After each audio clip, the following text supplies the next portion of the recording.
அண்மை செய்திகளை பார்த்து வருகிறோம்.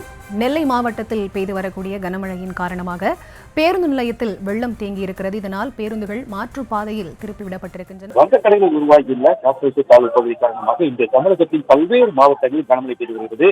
அதன் ஒரு பகுதியாக நெல்லை மாவட்டத்தில் இன்று இரண்டாவது நாளாக கனமழை பெய்ய துவங்கியிருக்கிறது. குறிப்பாக பாளையங்கோட்டை, வண்ணாரப்பேட்டை, தச்சநல்லூர், டவுன் உள்பட மாநகரம் முழுவதுமே அதிகாலை முதலே தற்போது மழை பெய்து வருகிறது.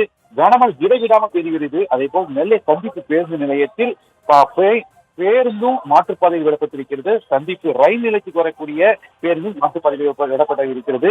அது மட்டுமல்லாது மெயினான இருக்கக்கூடிய சந்திப்பு பகுதியில் 2 அடி அளவுக்கு தண்ணீர் பெருங்கெடுத்து ஓடி வருகிறது. அதுமலை சந்திப்பு பகுதியில் இருந்து உடையார்பட்டி போகக்கூடிய மக்களை மாற்றுப்பாதையில் மாற்றி விடப்பட்டிருக்கிறது. இருதொரு பக்கம் இருக்க மாநகராட்சி தூய்மை பணியாளர்கள் தண்ணீரை மாற்றி அப்புறப்படுத்தி வருகின்றனர்.